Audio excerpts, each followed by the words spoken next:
Going to continue the problem-solving lessons with some more examples. Here we have example 2. A motorcycle has an initial speed of 8.0 meters per second and speeds up for 40 meters at an acceleration of 2.00 meters per second squared. How long is the motorcycle speeding up for? So I've started the question out here.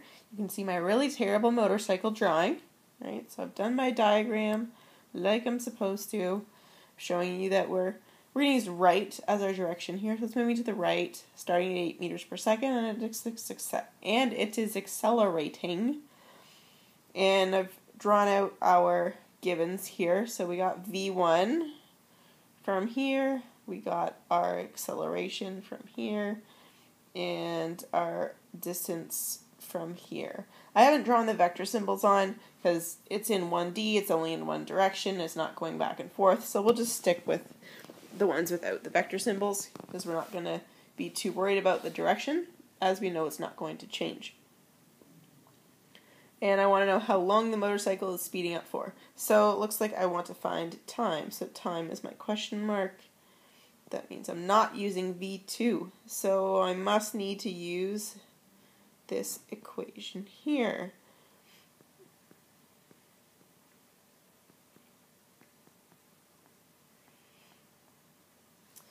Now we know that t is our unknown here, and well, look at this.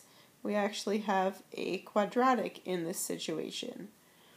And we have to remember how to solve for t in this case. So we can do a little bit of work right now and kind of show you how to rearrange everything without plugging in numbers. It is doable.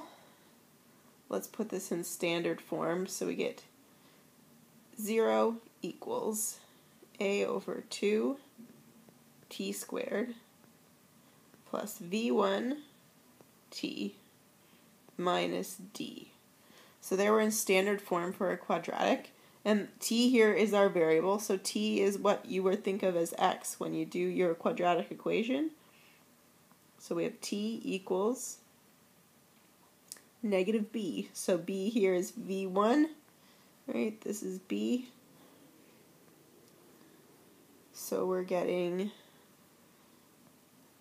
negative v1 plus or minus the square root v1 squared minus 4, and then it's times a, and in this case our a is this a over 2 here. So we have a over 2, and then times c. And c is this over here. Just don't forget the negative. So we have to multiply by negative d. And that's all over 2a. So 2 times a over 2. So we'll simplify this just a little bit so we have a little bit less work to do. So t is negative v1 plus or minus the square root of v1 squared plus 2ad all over a. Okay, so we can use that to plug in our numbers. So there's kind of well, that's all of our analysis work, so now we're going to do the solve part. I'm going to put it back over there to plug in my numbers. And so that means I've got t equals negative 8 meters per second plus or minus the square root of 8 meters per second squared plus 2 times 2 meters per second squared times 40 meters all over the acceleration, just 2 meters per second squared. And do some work with that. You can take a look at the units just to kind of make sure that the rearranging makes sense. Take a look here inside the bracket. Because we are squared, we're going to end up with meters squared per second squared. And here is meters per second squared times meters, so it's also meters squared per second squared. So inside the brackets is meters squared per second squared. Right, what's in there is meters squared per second squared. So when you square root it, you're going to get rid of the squareds, right? So we square root, and now that there's no more squareds, so you're adding meters squared to meters squared, which is allowed. So we've got meters squared divided by meters per second squared, and if you do that math, you'll realize that it is seconds that we are left with. So our math is good. Obviously this would take some steps to show really well, and if you would like me to show you exactly how we end up with the right units, ask me to do that in class, and I would be more than happy to do that. So let's just try to figure out what our number is going to be here. Inside the brackets, we said we have 8 squared. 8 squared is 64. And then the other part there is 2 times 2 times 40. And that's 160. So we're adding that to the 64. So under the square root is 224.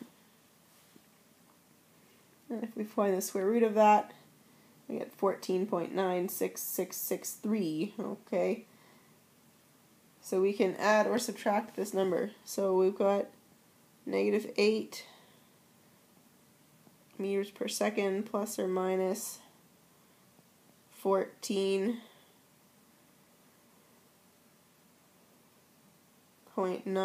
So I'm actually going to round this to 15 here. Okay, so plus or minus 15 meters per second. This is all over our 2 meters per second squared. So we can see we can get two answers here, right? Because we can do negative 8 plus 15, and we can do negative 8 minus 15. But negative 8 minus 15 gives us a negative number, and we know time can't be negative. So we're just going to do the positive answer. So negative 8 plus 15 is 7, divided by 2 is 3.5. So we get our answer at 3.5 seconds, and I'm just going to put since t is greater than 0, because we know that there's actually a second answer possible. So therefore, the motorcycle accelerates for 3.5 seconds. Okay, here we go with a more complicated example. This one has two bodies in the question, so we have to pay a little bit more attention to direction and to how we set up the question. So here we have a car stopped at a red light. It turns green, and the car starts to accelerate forwards at 2 meters per second squared. At the same moment, another car passes the first car, driving 62.0 kilometers per hour. How far down the road do the cars meet again? Because obviously the one is going this constant speed of 62 kilometers per hour, and the other one, even though it's starting at a rest, is accelerating in the same direction, so it will eventually catch that car again if it continues to accelerate at the same rate. So we've got to figure out how far along the road they actually meet. And what's really important in this question is that definition of positive. So you've seen that given positive is the direction in which they're traveling, and it's also really important to pick a point of view. So you have to decide where you're going to be standing to visualize this question. Are you standing on the ground and watching the cars, or are you in one of the cars? And if you're in one of the cars, you have to actually put yourself in a specific car and stick to that car. I'm going to do it first with the perspective of being on the ground. So we're watching this happen from the outside. And then for those of you that understand that and would like to see what it looks like when you imagine yourself in one of the cars, you get a chance to see that as well. Okay, so here we go. We're going to use the car that accelerates as the first car. So this car that's doing the acceleration here is going to be this set of variables right here, because we have to come up with two sets of work here. Okay, so what is V1 for this car? Well, it's 0 because it's starting from rest. We don't know V2 we don't see that information anywhere there, but we do have an acceleration, and that is positive 2, because we said that the direction it travels in is positive in our diagram. And we don't know time, and we don't know distance. Distance is what we're looking for. And then we'll put some data out here for the second car. So for this car, we're going to do it on the right here. And it's going at a constant speed, so we can fill in a bunch of this with this. So 62 kilometers per hour.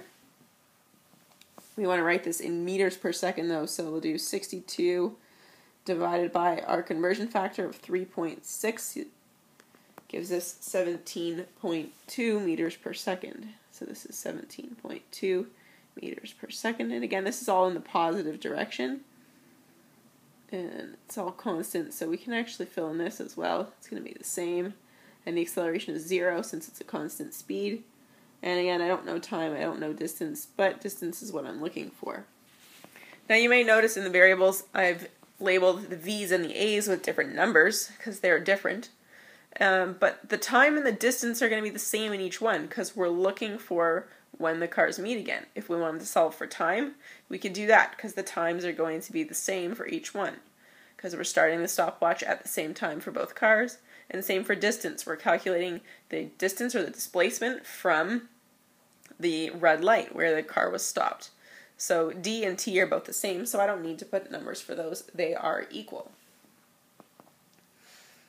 So we can now say to ourselves that we can ignore the fact that we don't have this V2 here. It doesn't really matter. But that allows us to set up an equation. Okay, so for the first part here,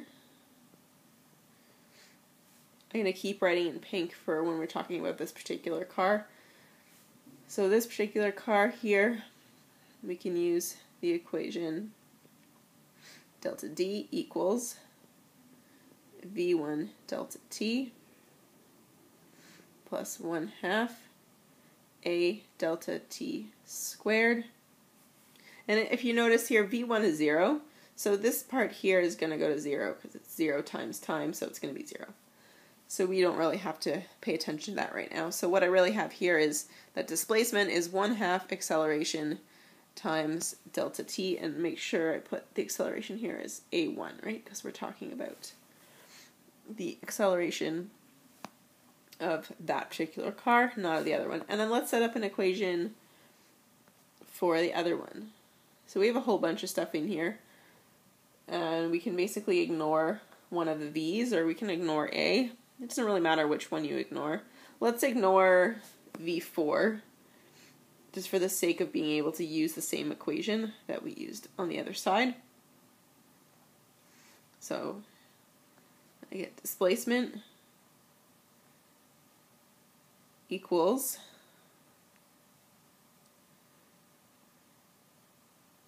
V3 times time plus 1/2 A2 times time squared. Okay, so I've got two equations set up. The V's are different in there, the A's are different, but the T and the D's are the same.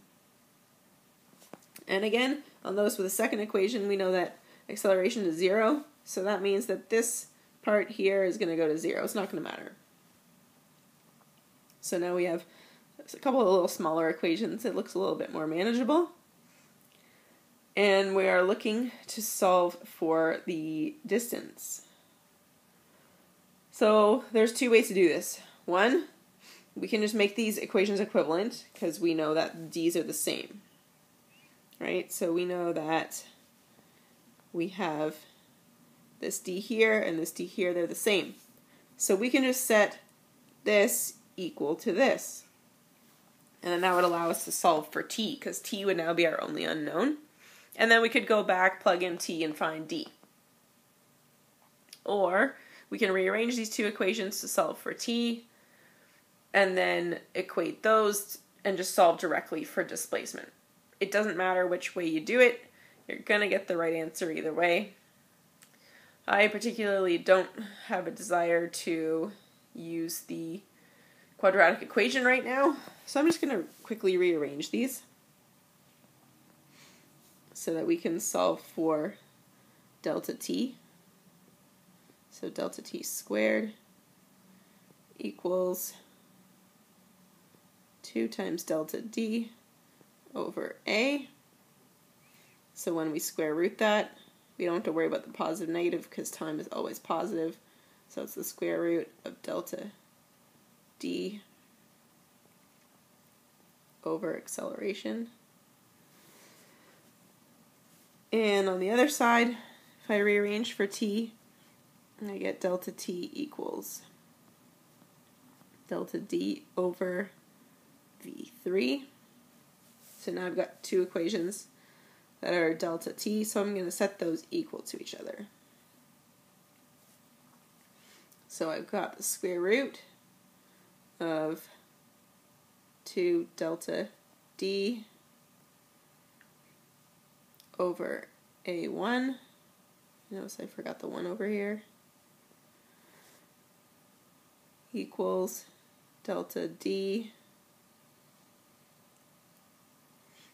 over v3.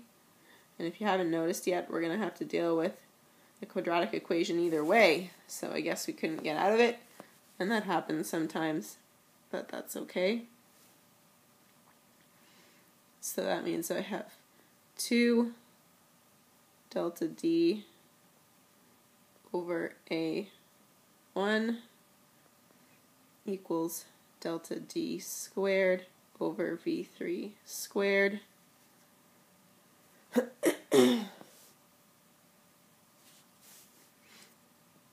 And that I can turn into 2 delta d v3 squared equals a delta d squared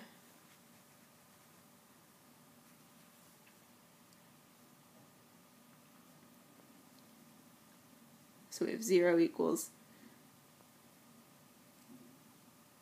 a1 delta d squared minus 2 v3 squared delta d. So I can actually factor this one. You can see that. I don't have to use quadratic equation. I can factor it because there's a delta d in both places. And that means delta d times a1 delta d minus 2v3 squared. So when you factor, any of them can be 0. So delta d could be 0, which we know is true because at the start of the situation they were at the same position, so it makes sense. So it's this one that we have to work with. So that means in the end that delta d is equal to 2v3 squared over a1. Okay, so it is a bit of work, but we do get to an answer, and there is more than one way to solve it. So all we have left now to do is plug in our numbers. I'm going to do that over here. So delta d is 2 times 17.2 meters per second squared over a1, which is 2 meters per second squared, and that is going to leave us with the distance. So 17.2 squared gives us 295.84. Let me multiply that by 2 and then divide by 2. So we end up with 295.84. 295.84. And that's in meters. And of course you need to write your therefore statement, and I've run out of space, so I'll leave you guys to write your therefore statement. And in your final answer, you might round this to a logical number of 296. That's 3 significant figures. That seems like a good idea based on what we're given in the question. So 296 meters. So that's the distance the cars would travel before they meet again.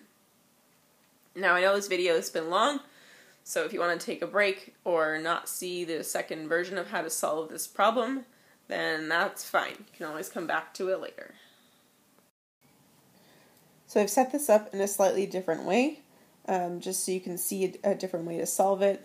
This, if we were solving for t instead of d, this would be a really elegant solution, and you'll be able to see that. But we can still use it and actually make some easier calculations than before and still get an answer for d. So in this case, we're going to pretend that we're in that first car. So that car that's doing the accelerating, we're sitting in the car. So that's this one right here. Okay, we're sitting in this car. So the object you're sitting in it's as if it's not moving. You're watching the other object appear to move. So since we're accelerating and catching up with this front car, the car that's now in front of us, that means it appears as if this car is coming towards us. So it appears as if this car is moving that way, right? Because we're sitting in the first car, so we're not moving according to us. It's the other car moving towards us. So you can see I've set it up so it's as if V3, right, we know is still actually going the direction away from us, but the acceleration appears to be in our direction. It appears that the car is decelerating. So that's why you can see that I've given the acceleration a negative number. We're pretty much going to ignore this stuff. It's not really relevant. It gives us a bunch of zeros. It's going to tell us 0 equals 0 in the end. Okay, so we have our information for speed, for acceleration, because it appears that this car is coming towards us, right? So it's coming in the negative direction in terms of acceleration, so it's negative. And our time and distance are the things that we're not really sure of, and we're going to ignore v like we did previously. So I'm still going to deal with the same equation as before. I'm going to deal with this one.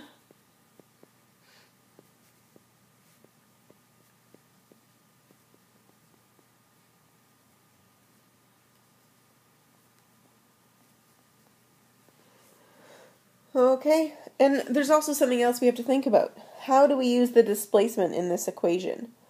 Well, in the end, we're looking for the displacement that or the time that occurs when the displacement, right, when they end up catching up. So once this car has all the way come back to this one, that's when they'll have met. It's when the displacement is 0. So we actually have to put 0 displacement in here in order to find the time it takes, and then we're going to use the time it takes to go back and find the distance that the cars traveled in that time.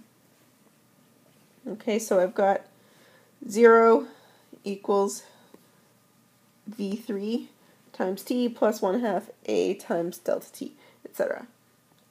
And we can use our factoring like we did before. So delta t bracket e3 plus a2 over 2 times delta t. The t equals 0 is not so helpful, so we must be left to use this one here. So delta t equals negative v3 over acceleration divided by 2, which we can rewrite to be negative 2v3 over the acceleration. Okay, so that gives us a number for the time it would take. And let's just think back to our scenario. The distance it takes. Well, we know there's a car traveling at a constant speed, right? Here's our constant speed right here. And we know that if we're using constant speed, that speed equals distance over time. So distance is speed times time. So if we plug in the time that we got over there, that means our displacement is v3 times what you put in there, negative 2 v3 over acceleration. And hey, look, this looks a lot like the equation that we got the previous time. Shocking! Okay, so we end up with the same equation, and because this time acceleration is negative, we're going to end up with the same number. It's going to be negative 2. 17.2 goes in here, and that's squared, and this is negative 2 down here. So we still end up with 17.2 squared. It's going to give us the same numerical value, which makes sense because we're doing the same problem just from a different perspective. So it's kind of neat, right? We end up with the same answer.